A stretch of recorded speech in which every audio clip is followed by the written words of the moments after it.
Hello guys, स्वागत है आपका मेरे चैनल पे। इससे पहले कि हम वीडियो में टॉपिक स्टार्ट करें, मैं आपको एक अपडेट दे दूं कि 5th ऑफ मई को बीएचयू की तरफ से एक नोटिस आई है जिसमें लिखा गया है कि लॉकडाउन को 17 मई तक एक्सटेंड होने के कारण जो एंट्रेंस पेपर्स 18 से लेकर के 29 मई के बीच में होने वाले थे वो सारे के सारे पोस्टपोन हो गए हैं और उनकी जो नेक्स्ट डेट है वो अभी ऑफिशियली बीएचयू ने अनाउंस नहीं की है।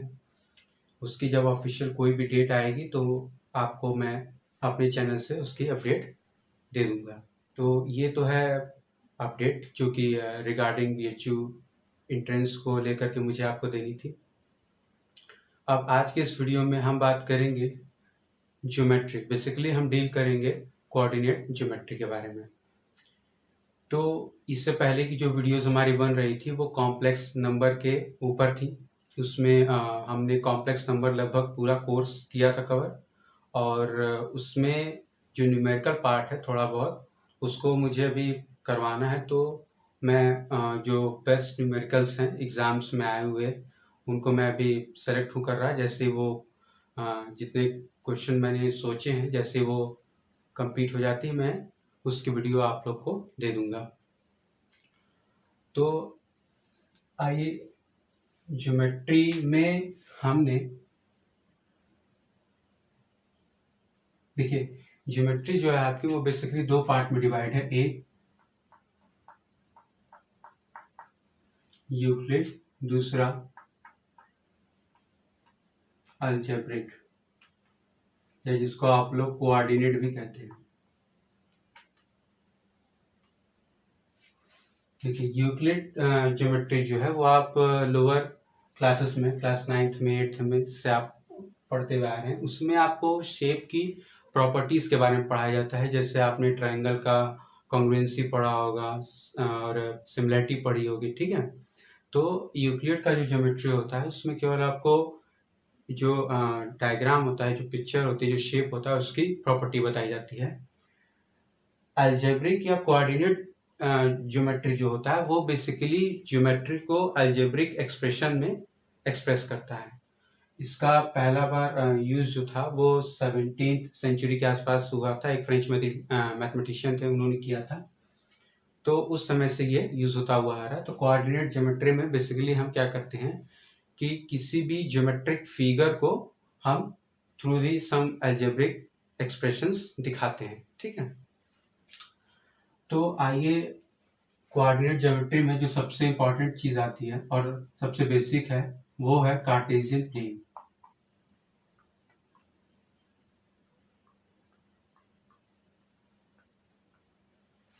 कार्टेशियन प्लेन, ठीक है।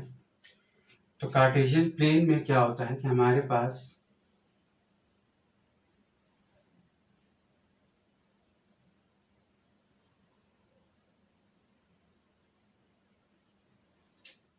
एक्स डैश वाई डैश ये ओरिजिन है, ठीक है।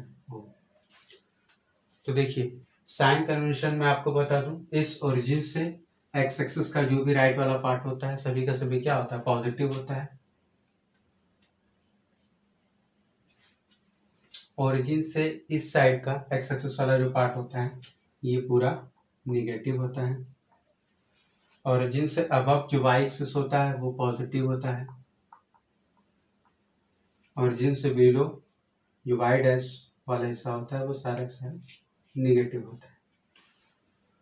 अब अगर आपके दिमाग में आ रही हो बात कि हमने कार्टेशियन प्लेन में हमेशा इस साइड को क्यों पॉजिटिव लिया, यहाँ निगेटिव या पॉजिटिव या निगेटिव क्यों लिया है, तो देखिए एक्स एक्सिस की अगर हम बात करें तो इसके एक्सप्लेनेशंस बहुत सारे हैं। मैं आपसे ये कह सकता हूँ कि अगर ओरिजिन को हम ये ओ है और इस एक्स एक्सिस को अगर हम रियल लाइन मान लें, ठीक है, तो आपको पता है कि रियल लाइन में हमेशा ओरिजिन यानी जीरो से राइट हैंड साइड वाला हिस्सा हमेशा क्या होता है, इंक्रीजिंग होता है, और जीरो से लेफ्ट हैंड साइड वाला जो हिस्सा होता है वो हमेशा डिक्रीजिंग होता है। इस वजह से इस इंटरसेक्शन यानी ओरिजिन से राइट वाला हिस्सा पॉजिटिव और ये वाला हिस्सा नेगेटिव होता है। तो ये तो एक्स एक्सिस के लिए हो गया एक्सप्लेनेशन। अब वाई एक्सिस में क्यों होता है कि ऊपर वाला पॉजिटिव होता है नीचे वाला नेगेटिव होता है, तो याद रखिए इस एक्स एक्सिस को जब भी हम एंटी क्लॉकवाइज डायरेक्शन में वाई एक्सिस पर घुमाते हैं तो एंटी क्लॉकवाइज जो एंगल रोटेशन होता है उसको हमेशा पॉजिटिव लेते हैं। तो इसी को 90 डिग्री पर जब हम रोटेट हैं करते हैं तो यही पॉजिटिव वाला हिस्सा ऊपर आ जाता है, निगेटिव वाला हिस्सा नीचे आ जाता है। तो ये बेसिकली साइन कन्वेंशन है। तो ये हो गया। अब बात करते हैं इस कार्टेशियन प्लेन में क्वाड्रेंट्स के, ठीक है। तो बेसिकली इस कार्टेशियन प्लेन में जो कि 2 डायमेंशनल है, इसमें 4 क्वाड्रेंट्स होते हैं, फर्स्ट, सेकेंड, थर्ड, फोर्थ, ठीक है। तो फर्स्ट क्वाड्रेंट में कि ओरिजिन से एक्स एक्सिस पॉजिटिव एबव है, वाई एक्सिस पॉजिटिव, तो दोनों के दोनों क्या होते हैं, पॉजिटिव, ठीक। सेकेंड क्वाड्रेंट में ओरिजिन से लेफ्ट हैंड साइड यानी एक्स निगेटिव एंड ओरिजिन से एबव, इसलिए y axis positive. Third quadrant origin से नीचे ओरिजिन से लेफ्ट दोनों निगेटिव। फोर्थ क्वाड्रेंट ओरिजिन से राइट ओरिजिन से डाउन, इसलिए प्लस माइनस, ठीक है। ये आपका होता है। और आपको ऑर्डर्ड पेयर्स के बारे में आप लोगों ने पढ़ा होगा। तो ऑर्डर्ड पेयर्स में क्या होता है कि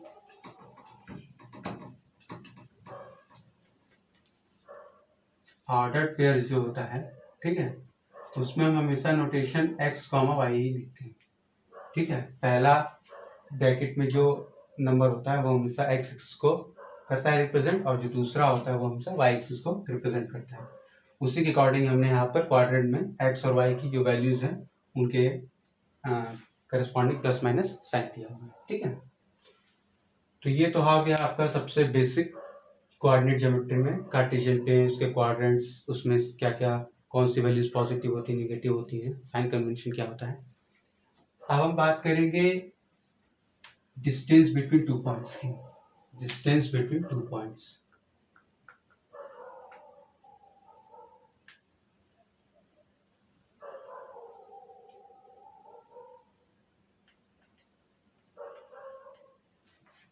तो डिस्टेंस बिटवीन 2 पॉइंट्स का मतलब मान लीजिए आपके पास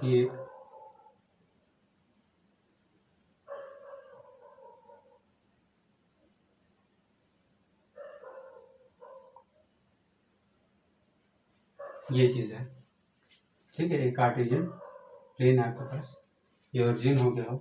अब मान लीजिए कि आपके पास 2 पॉइंट हैं ए एंड बी। ए का कोऑर्डिनेट एक्स मान लीजिए x1 है, y y1 है, और बी में मान लीजिए x2 है और y2 है, ठीक है। ये हो गया। अब इन दोनों पॉइंट्स के बीच की दूरी यही होगी। हमें ए भी बताना है, ठीक है। तो देखिए ए भी बताने के लिए हम क्या करेंगे, हम इस ए से एक परपेंडिकुलर डालते हैं एक्स एक्सिस पर, इसको नाम दे देते हैं m। इस बी से एक परपेंडिकुलर डालते हैं एक्स एक्सिस पर दोबारा, और इसका नाम दे देते हैं n, ठीक है। और इस a से इस bn पर परपेंडिकुलर डालते हैं और इसका नाम दे देते हैं p, ठीक है। तो देखिए आप अगर ध्यान देंगे तो ट्रायंगल ABP is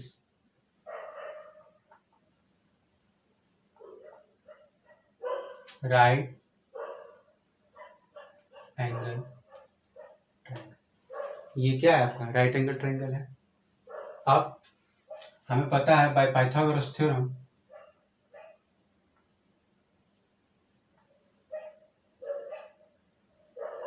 आप लोगों ने लोअर क्लासेस में पढ़ा होगा, पाइथागोरस थ्योरम वो ये कहता है कि हाइपोटेनस का स्क्वायर यानी AB का square is equal to AP का स्क्वायर प्लस BP का स्क्वायर। अब AP हमारा है क्या, AP की हम बात करेंगे तो ON माइनस OM है, ये लेंथ AP क्या है एम एन के बराबर है, और ये एम एन है क्या, O N minus O N, ठीक है। ए बी बराबर एन एम बराबर O N minus O M. A P square की वैल्यू कितनी हो जाएगी, x2 माइनस x1 का स्क्वायर। इसी तरीके से बीपी की हम बात कर रहे हैं, तो बीपी की वैल्यू जो है वो बराबर हो जाएगी N B minus N P. तो बीपी स्क्वायर की जो वैल्यू होगी वो हो जाएगी y2 माइनस y1 का होल स्क्वायर। तो अब यहीं पर रख देते हैं, इसको फर्स्ट मान लेते हैं, इसको सेकंड मान लेते हैं, ये स्टार हो गया। तो putting first and second in star, जैसे पुट करेंगे तो हमारी ए बी की जो वैल्यू आएगी वो आ जाएगी root over x2 minus x1 का whole square plus y2 minus y1 का होल स्क्वायर। ठीक है, ये हो गया डिस्टेंस बिटवीन 2 पॉइंट्स का फॉर्म। ठीक है, अब हम लोग समझ लेते हैं कि डिस्टेंस बिटवीन 2 पॉइंट का यूज़ क्या है। ठीक है, एप्लीकेशन क्या है, क्यों हम इसका यूज़ करते हैं। तो एप्लीकेशन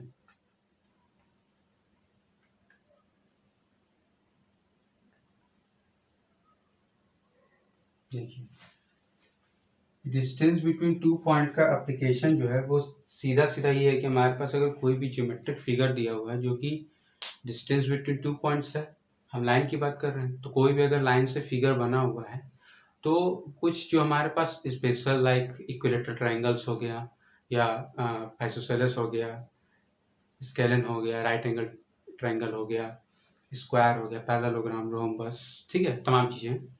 तो ये फिगर्स चूँकि अब हम यूक्लिडियन ज्योमेट्री नहीं पढ़ रहे हैं तो हमें यहाँ पर उसका शेप नहीं दिया रहेगा। तो हमारे पास अगर सिस्टम ऑफ कोऑर्डिनेट्स दिए हुए, हमें 4 कोऑर्डिनेट्स दिए हुए ए बी सी डी, और पूछे कि ये ए बी सी डी क्या रिप्रेजेंट कर रहा है। ठीक है, अगर हम इस ए बी सी डी को आपस में मिलाएं, ए को बी से, बी को सी से, सी को डी से, डी को वापस ए से, तो ये कौन सा क्वाड्रिलेटरल बना रहा है। ठीक है, या हमारे पास 3 पॉइंट्स हैं ए बी सी, उन ए से बी, बी से सी, सी से ए मिला दिए, तो वो हमारा कौन सा ट्रायंगल दिखा रहा है। तो हम यहाँ पर डिस्टेंस बिटवीन 2 पॉइंट का यूज़ करते हैं और ये बताते हैं कि वो फिगर क्या है। अगर ट्रायंगल है तो कौन सा ट्रायंगल है, क्वाड्रिलेटरल है तो कौन सा क्वाड्रिलेटरल, लाइक स्क्वायर, पैरेललोग्राम है, एक्सेट्रा। तो आपको पता है कि कोई भी क्वाड्रिलेटरल अगर उसके अपोजिट साइड्स इक्वल होते हैं और पैरेलल होते हैं, ठीक है, opposite sides equal and parallel होते हैं, तो या तो वो पैरेललोग्राम होता है या तो वो रेक्टेंगल होता है। ठीक है, तो फर्स्ट केस आ गया कि A B, B C, C D and D, ये साइड्स हो गई। ठीक है, and A C and B D जो है ये डायगोनल्स हो गए।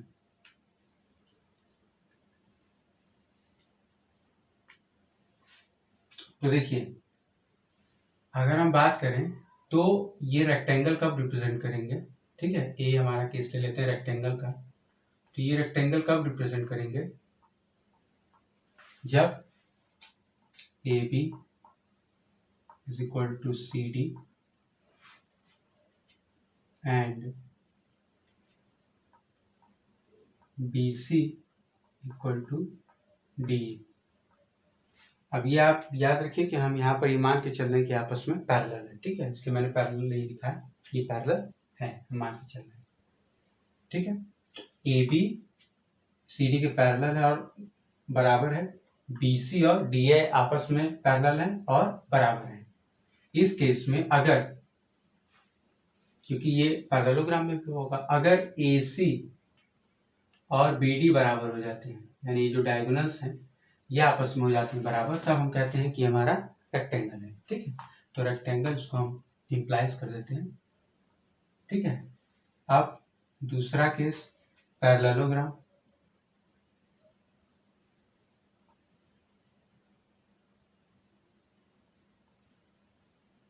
तो पैरेललोग्राम इसे भी इम्प्लाई करता है, इसे भी इम्प्लाई करता है, और AC not equal to BD imply करता है।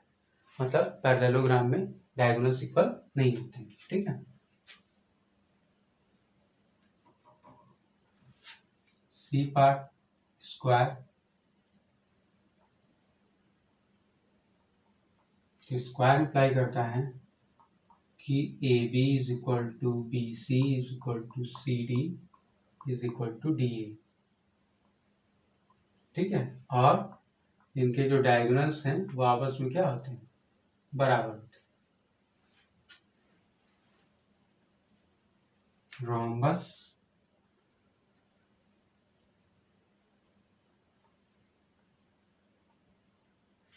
ये भी ये सेम चीज इम्प्लाई करता है, और इस केस में AC not equal to BD हो जाता है। ठीक है, ये आपके 4 केसेस बन जाएंगे क्वाड्रिलेटरल के लिए। तो ये तो हो गया आपका क्वाड्रिलेटरल के लिए एप्लीकेशन। अब अगर हम ट्रायंगल के लिए बात करें, ठीक है, तो ट्रायंगल के लिए बता देते हैं। ट्रायंगल के लिए क्या हो जाएगा कि अगर AB BC CA ये 3 साइड्स हैं, तो पहला इक्विलेटरल कब होगा, जब AC is equal to BC is equal to CA। Second isosceles कब होगा,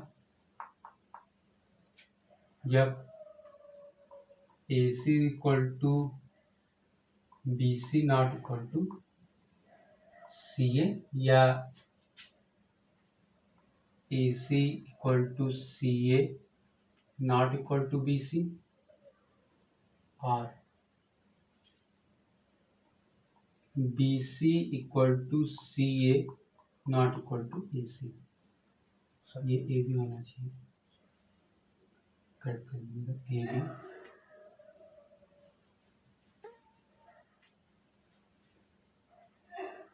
AB this is also AB। ठीक है, तो AB BC के बराबर हो, नॉट इक्वल टू C हो, AB बराबर C हो, नॉट इक्वल टू BC हो, या BC बराबर C हो, नॉट इक्वल टू AB हो। तो ये आइसोसेलेस को रिप्रेजेंट करता है। तीसरा स्केलन होता है। स्केलन कब होता है, जब कोई भी साइड्स आपस में बराबर नहीं होती। और चौथा स्पेशल केस होता है राइट एंगल ट्रायंगल। इस केस में क्या होता है कि कोई भी दो साइड, मान लीजिए AB square plus BC square is equal to CA square comma right कब होगा, जब हम शॉर्ट में देते हैं angle B is equal to 90 degree. ठीक है, जब B पर 90 डिग्री होगा तो AB square plus BC square is equal to CA square देगा। तो ये आपका एप्लीकेशन हो जाता है डिस्टेंस बिटवीन 2 पॉइंट्स का कोऑर्डिनेट ज्योमेट्री में। आगे जो आने वाली वीडियोस होंगी तो कोऑर्डिनेट ज्योमेट्री में जो चीज़ें आगे आती हैं उनके ऊपर होंगी, और इसमें मैं आपको लाइंस का जो होता है, ठीक है, सिस्टम ऑफ लाइंस जो होते हैं, ठीक है, पेयर ऑफ लाइंस का जो केस आता है वो पूरा, उसमें एलिप्स, हाइपरबोला, पैराबोला, ये सब जो आते हैं कोनिक सेक्शन वाले पार्ट, वो सब भी कराऊंगा। ये इंट्रोडक्शन था, इसलिए इस वीडियो में इतना ही। और अगर आपको वीडियो अच्छी लगी हो तो प्लीज़ इसे लाइक करें, शेयर करें, और मेरे चैनल को सब्सक्राइब करें। साथ ही साथ बेल आइकन भी प्रेस कर दीजिएगा ताकि मेरी वीडियोस की आने वाली नोटिफिकेशन आपको मिल जाए। तो मिलते हैं नेक्स्ट वीडियो में, तब तक के लिए थैंक यू।